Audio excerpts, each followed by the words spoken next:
আসন্ন ঈদকে কেন্দ্র করে ভবানীগঞ্জ নিউ মার্কেটের বিপণী বিতানগুলোতে শেষ মুহূর্তের কেনাকাটা জমে উঠেছে। বাগমারার প্রাণকেন্দ্রে অবস্থিত আধুনিক সুযোগ সুবিধা সমৃদ্ধ Bhabaniganj new market. Bhabaniganj new market উদ্বোধনের পর হতে এখানে গড়ে উঠেছে নতুন নতুন সব ব্যবসা প্রতিষ্ঠান। সৃষ্টি হয়েছে কয়েক শত মানুষের কর্মসংস্থান, পাল্টে গেছে মানুষের জীবনযাত্রার মান। বাগমারা সহ পার্শ্ববর্তী উপজেলার মানুষ এখন কেনাকাটা করতে আসেন এই নিউ মার্কেটে। নিত্যপণ্যের প্রায় সবকিছু এখানে মিলছে সুলভ মূল্যে। উপজেলা সদর ভবানীগঞ্জ নিউ মার্কেটের বিভিন্ন দোকানগুলোতে উপচে পড়া ভিড় পরিলক্ষিত হচ্ছে। বেশিরভাগ ক্ষেত্রে মহিলা ক্রেতাদের পাশাপাশি ছোটদের ভিড় লক্ষণীয়। ঈদের বাজার করলাম ননদের নামে, শাশুড়িদের জন্য, বাচ্চাদের জন্য। কালকে নিয়ে গেছি, আজকে আবার আসছি।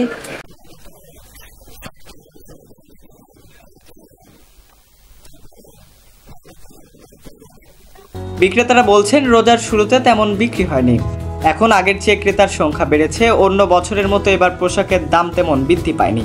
আমাদের আলহামদুলিল্লাহ এই বছর যেহেতু দ্রব্যমূল্য, জিনিসপাতি, কৃষকের মূল্য কম, এই জন্য এলাকা তো কৃষিভিত্তিক, এই জন্য বেচা কেনা একটু শিথিল, মাঝে মাঝে ভালো হচ্ছে। তো গত কুরবানিতে বা গত রমজানে যেটা ছিল তার সাথে আলহামদুলিল্লাহ অনেকটা ভালো। ভবানীগঞ্জ নিউ মার্কেট কর্তৃপক্ষ বলেন, ঈদ উল ফিতর ঘিরে প্রতিটি দোকানে বাহারি পোশাকের সমাহার লক্ষ্য করা যাচ্ছে। ক্রেতা সাধারণের চাহিদা মতো শিশু থেকে বৃদ্ধ সকল বয়সের লোকজন কেনাকাটা করতে পারবেন। সেই সাথে ভবানীগঞ্জ নিউ মার্কেটটি সিসি ক্যামেরা দ্বারা নিয়ন্ত্রণ করা হয়ে থাকে। আমাদের ক্রেতাদের একটি সাড়া পাওয়া গেছে এবং বাগমারা সহ পার্শ্ববর্তী আত্রাই থানা থেকেও এখানে লোকজন আসে। নিউ মার্কেট বাগমারার উত্তরবঙ্গের ভিতরে আমার মনে হয় যে এরকম এত সুন্দর মার্কেট কোথাও নাই।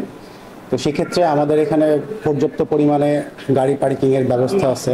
সাশ্রয়ী মূল্যে সবসময় কেনাকাটা করতে পারছে। ভবানীগঞ্জের বুকে ভবানীগঞ্জ পৌরসভাতে এরকম একটা মার্কেট, মানুষজন দূর দূরান্ত থেকে বিভিন্ন জন আসছে মার্কেট করার জন্য। এর জন্য ব্যবসায়িক পরিবেশের জন্য বিক্রির দোকান বরাদ্দ করা আছে। তারা ইচ্ছা করলে যে কোনো সময় এখানে দোকান কিনে ব্যবসা করতে পারবে, পাশাপাশি ভাড়াও নিতে পারবে। এছাড়াও রয়েছে সার্বক্ষণিক নিরাপত্তা ব্যবস্থা। আশরাফুল অন্তর, ধূমকেতু নিউজ, রাজশাহী।